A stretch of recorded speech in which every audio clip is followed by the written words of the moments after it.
Let's talk about what a publisher does. Well, it's pretty simple. They publish the game. A special thanks to my members. What's that? Really?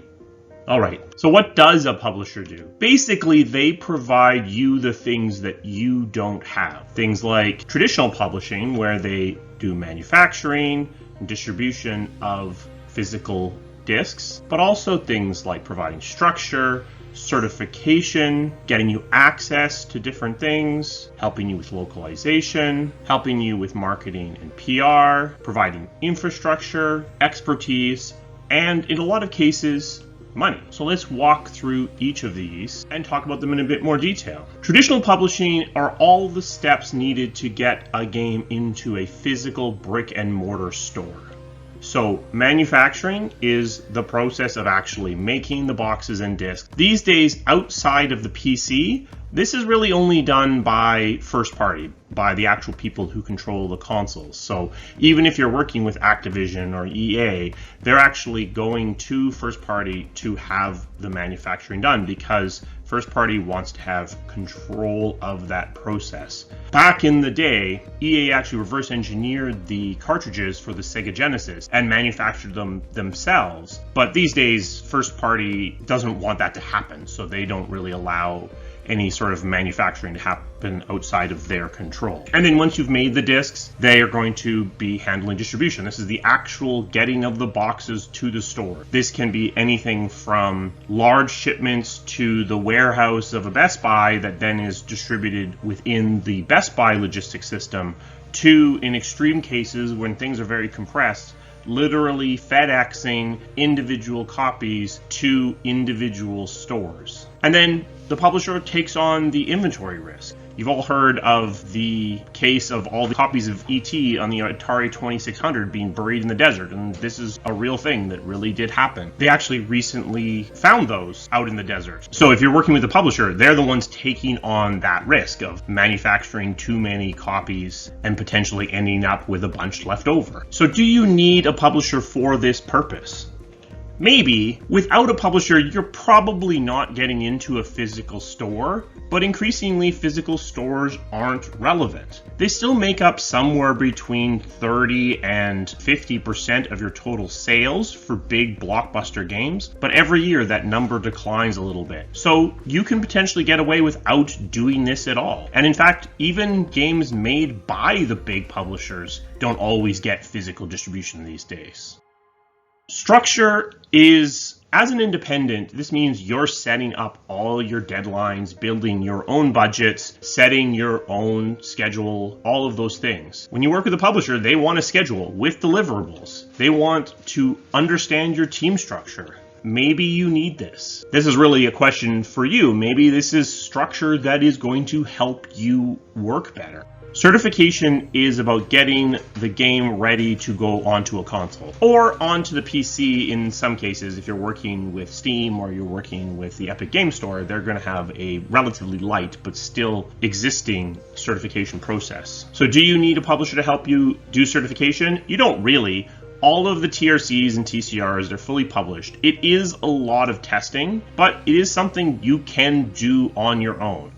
But if you need to get an exception is when you are failing a cert requirement, but you're not going to fix it, either because the cert requirement doesn't really apply to your game in a meaningful way, or because you've simply run out of time. If you need an exception, a publisher has the clout and contacts to potentially get you that. In fact, in some cases, they may have exceptions that they've been applying to most of their games, and you can just be looped into that blanket exception. While you can get a game through certification on your own, a publisher, they do provide you extra testing, but also they have the clout to potentially get you an exception. If you try to do that on your own, your chances of getting that are actually pretty low. Access, well, they have Geoff Keighley's phone number. They can get you press coverage. They know the context at the remaining magazines and the websites that you want to talk to. They have contacts within the people that own the consoles, so they can get you someone at the engineering department within Microsoft, so you can ask your question about why this weird thing is happening. They can get you access on to the store front page of the digital store that you're going through on the consoles. This is sort of the digital flip side of the distribution part of the publisher from earlier. If you are on the front page of the store, you are going to sell a lot better than if you're buried on page 9. The publishers, the major publishers at least, they get a certain number of slots that they can use to put things on the front page throughout the year. They might give it to you. One possibility is they've just slipped a game out of their quarter or out of their fiscal year, so they actually might have a slot that they're not even using. This happens more often than you might think, and so you might be given this opportunity to be on the front page even though you are a relatively small game. Do you need this? You know, you kind of do. You can do it alone, but it's a hard slog. You've got to make these contacts. You've got to find a way to rise out of the noise of all of the other games that are being made. Dauntless got into the Game Awards without a publisher, so it is possible. You can do this. It is possible to get the access, get the people to pay attention without a publisher, but a publisher is going to open a lot of doors on this particular point. Localization is about getting into other regions. I did a video about some of the things involved in localization, and they know how to do that. They have entire departments dedicated to translation. They have a group that are doing GEOPS. GEOPS is the actual looking at the geopolitical issues that your game might have in different regions, whether or not you have corpses and that's going to get you in trouble in China, or you have topics that might be banned in certain countries. Doesn't mean you necessarily need to address them, but they at least have the group that can raise these issues and help you be aware of what you're getting yourself into. Do you need this? No, there are external localization houses that can do this for you, that can provide translation, that can help you with this process. But chances are a publisher is going to give you better testing because they've done this before. They understand better how to test a game for localization as opposed to a third-party house, which is going to test it like any other piece of software and potentially miss things. And because of that, they likely can get you into more territories than if you're having to pay for each and every localization that you do. Probably you're only going to do a couple. If you're working with a publisher, it's possible you could end up in dozens of different territories.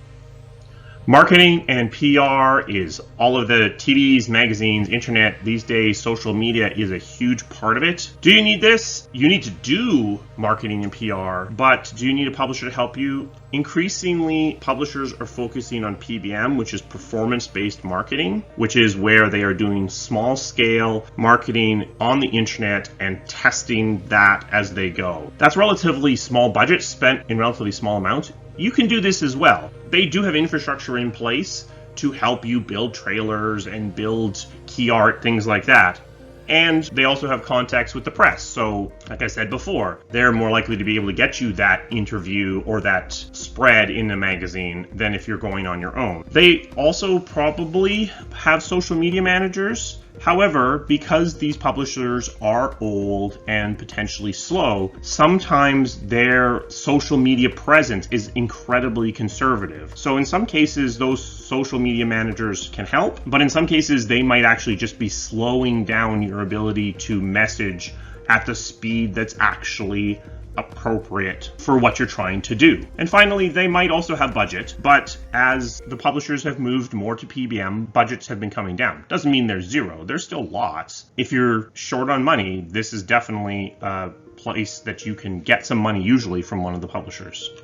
Infrastructure is all of the existing structure that exists within a publisher that you probably don't have. They have servers. They have IT people that know how to keep those servers from melting into puddles of silicon. They have ways to process payments. If you are doing a game that is highly driven by microtransactions, you potentially need to be able to handle a lot of different payment processes, not just the Apple Store. There are things that you've likely never heard of in regions that you aren't aware of that you're going to want to be able to take money from, because otherwise you're cutting off a huge source of revenue. Most of the publishers have already done most of that, and you can potentially hook into that.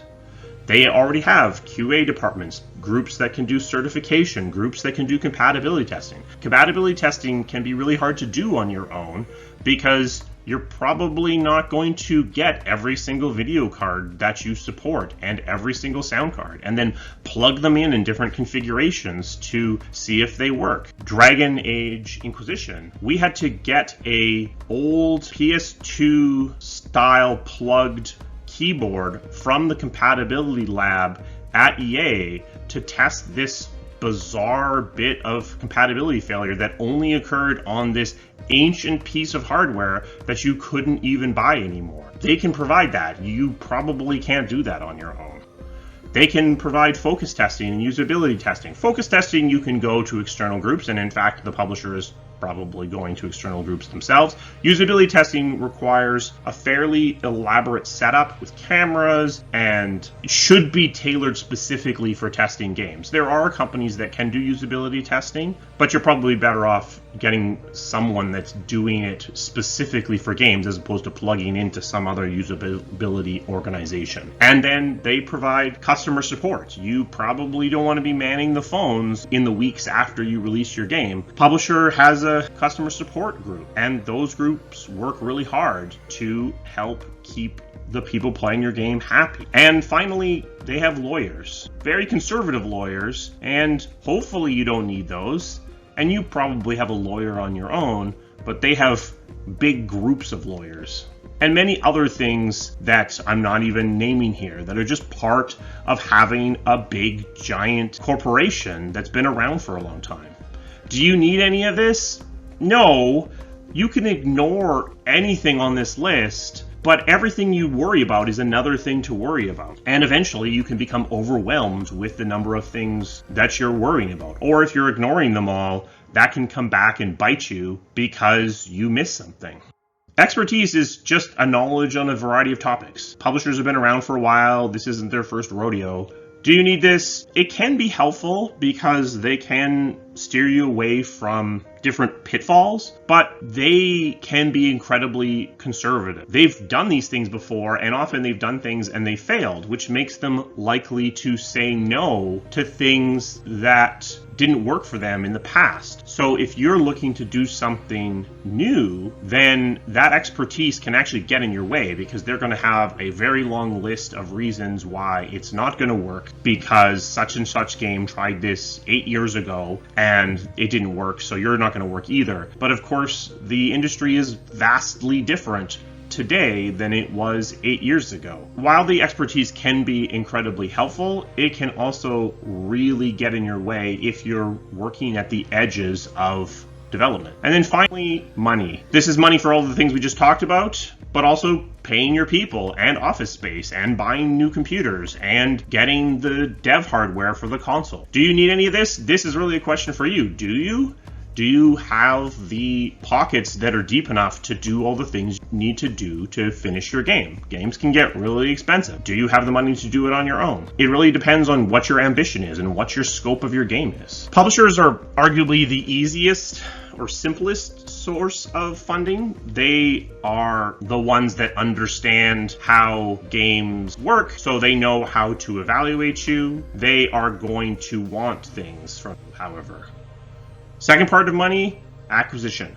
It's not uncommon these days for publishers to acquire developers that they're working with. Why do they want to do this? Well, partially because they save money in some ways because they don't have to pay you the royalties if they just buy you. Especially they're going to be looking to buy you if you bring something they don't have. Specifically something in their genre slate. If they don't have an RPG developer and you're an RPG developer, then yeah, they might be looking to buy you. They're probably not going to look to buy you if you just provide some bit of expertise or tech they don't have, because they have a big central group that probably doesn't think they need that. But if you provide something on their genre slate that they don't need, then yeah, there's a reasonable chance that they might be looking to add you to their slate.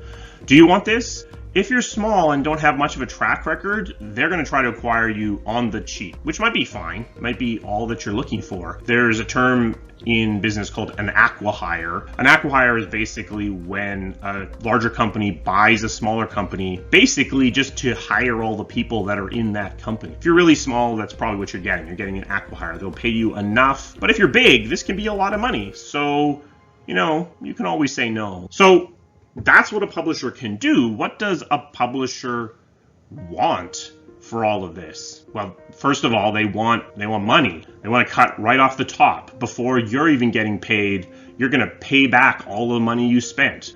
The amount of this cut is going to be very dependent on what they provided. If they were paying your bills, they're going to want a big chunk of the money that's coming in. But additionally, they're going to want control over what platforms you're on, control over the languages you localize into, control over the way that you message your game, control over when you release, and in some extreme cases, control over individual features. They might ask for or demand that certain features go into the game or come out of the game. As part of all of this control, they're going to want milestones along the way so they can see the progress. If you're getting paid by them, you're not getting paid until you pass certain milestones. But even if they are just providing some of the other services that I've gone through, they're going to want to see things along the way. Milestones are worth digging into all on their own, because you can just forget about going dark for half a year and just heads down developing. They're going to want to see what's going on. They're going to want to check on their money. At a minimum, you're going to be doing this every single quarter, so once every 3 months. But also, as I said, before every single time you're getting paid, you're going to need a milestone. And unless you pass that milestone or negotiate to something that is like a pass, you're not getting paid. You're not keeping the lights on. The other thing that we should talk about are things that you lose by working with a big publisher. This isn't about things that the publisher takes, but these are things that just being associated with a publisher that you lose. And the biggest part of this is just simply goodwill. Every single publisher have some form of PR issue, whether it be their business practices or their culture or their diversity. And now you're part of that conversation because you're associated with that publisher to some degree. Alongside that is you lose the benefit of the doubt. You're not a scrappy indie anymore, or at least not completely. That bug that was fine as an indie is now assumed that you should have fixed it. You should have done something about it. And why didn't you? Because you are part of this publisher, aren't you? The almost prototypical example of this is No Man's Sky. No Man's Sky, developed by a relatively small independent, but they got brought up onto stage by Sony to show off No Man's Sky. And that elevated that game in the minds of people from being a small, indie, scrappy, cool game into essentially something that was AAA or AAA adjacent. So suddenly their bugs and their missing features and the places where they had to cut corners because they were small weren't acceptable anymore. So if you are working with the publishers, that's a danger that you get kind of dragged into this expectation that isn't really appropriate for the scale of the studio that you are. So let's talk about some of the different kinds of publishers that you might work with and the good things and bad things about each of these categories. So first party, this is Nintendo, Sony, Microsoft, used to be Sega, but not anymore. I'm going to include Epic and Valve in here. I think that effectively Steam and Epic Games Store are effectively platforms, and probably you can treat them in the same way. The advantage of the first-party publishers is that they're going to give you prominent ecosystem placement. It doesn't cost them anything to put you on the storefront. They're just going to give you an advantage. And they have usually relatively deep pockets. None of these five are in any sort of economic troubles, so you are probably fine from that perspective. The disadvantage is you're probably going to be on a platform exclusive. With Microsoft and Sony, you may be able to be console exclusive and then also on PC. maybe not. So you could be locked down for where your game can ship, which is obviously going to reduce the number of copies that you can sell. And then you are a tiny fish in a very big pond. They don't really care about you. You are just one game in a slate that they're trying to make as big as they possibly can. The one slight exception to this is when you are getting to E3 time and they've decided they want to be all about games at E3, then they're looking for you to be one of the 50 games that they're going to announce at this E3. But even there, look at that, is you are one of 50 games. You are a small fish as part of their larger strategy. The other ones you've heard about, Activision, Blizzard, Sega, they're still holding on, Capcom. These mostly still have their own publishing arms that put out games that aren't developed internally. They're not obviously actually first party, but most of these players have pretty strong first party connections, so they can get you exceptions, they can get you access to the front page of the store. They usually have pretty deep pockets, though of course there are some exceptions, and there are some publishers that are missing from this list, like THQ or Interplay, who ran out of money, and you don't want to be working with a publisher like this as they're slowly running out of money, as the well is going dry. BioWare was working with Interplay as it was running out of money, and you literally stopped getting paid. Most of these companies are in relatively decent financial situations, but they don't all have money forever. Like with first party, you may just be part of their release schedule. They may decide that you should come out on this date, not because it's the best date for you, but because it's the best date for their overall portfolio. As a result, sometimes you're just a game piece that is being moved around. And honestly, I feel like with these publishers, in the case of first party, when they're moving you around, they're kind of moving everything around, including the stuff they're developing themselves, because they're trying to build something that supports the hardware the best. In this case, if they're moving you around, it's likely they're moving you around because they're trying to support their own game to the detriment of your game. So that kind of feels a little bit worse, doesn't it?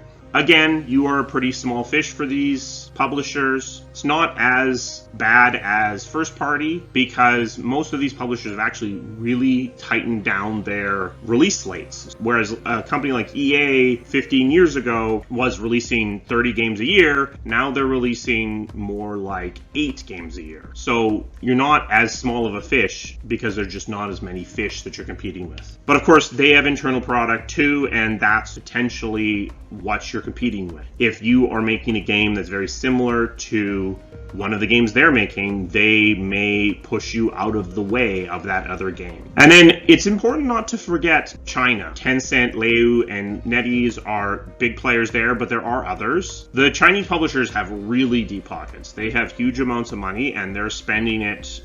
And they have access to China. Legally, to get into China, you need to have a Chinese partner. Even the big publishers like EA have to work with companies like Tencent to get into the mainland Chinese marketplace. So if you're working with one of these publishers, they can get you that access without that third-party intervention. Usually, the Chinese publishers want a stake. They want to own part of your company. That's not necessarily a problem, but it's something that you may not be interested in doing. The other thing is more of a fear that I have. So far, the Chinese publishers have been surprisingly hands-off on the companies that they've owned in terms of editorial oversight. I would say more hands-off than the Western publishers have been. I wonder if that will continue. The influence the Chinese government has on Chinese companies is very high. So there is a risk that if you are working with a Chinese publisher, that this hands-off approach could flip and you could find yourself in a situation where there's a lot stronger of editorial oversight. It hasn't happened yet. Maybe that's just a fear with no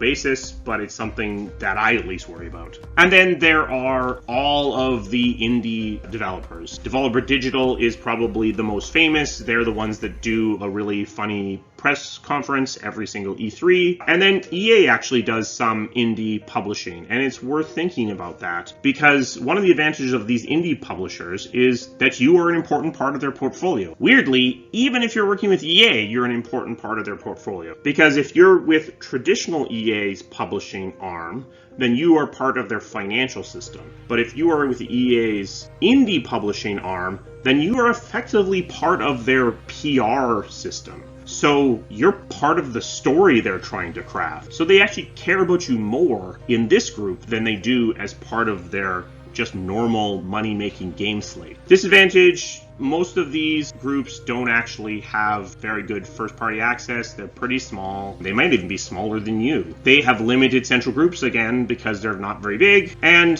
they might just not have very much money. They might be in no better of a financial situation than you are. There are hundreds and hundreds of these groups. Some of them are legit and great and helpful. Some of them are scam artists. So you do have to be careful in wading into these waters, because it's not always clear if the group that you're talking to are going to actually be helpful. You know, you could end up with a publisher that's got very little money but a lot of expertise, and you guys can form a symbiosis and save each other. But you could also end up with a publisher that's just looking to steal money from you. So definitely buyer beware in this section. Do you need a publisher? Their traditional purposes of manufacturing and distributing games are increasingly irrelevant. Huge games are released these days that never have a physical copy. They can be an amplifier for you. They can get you a wider reach. They can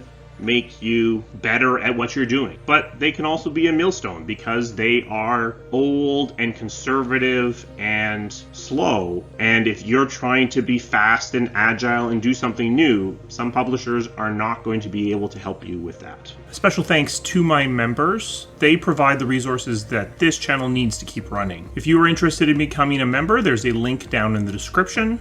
It would really help the channel out. If you found this video useful, give it a thumbs up, because that will help YouTube understand what's going on. If you work for a publisher and want to challenge some of the things I've said here, feel free to do that down in the comments. I will see you again soon.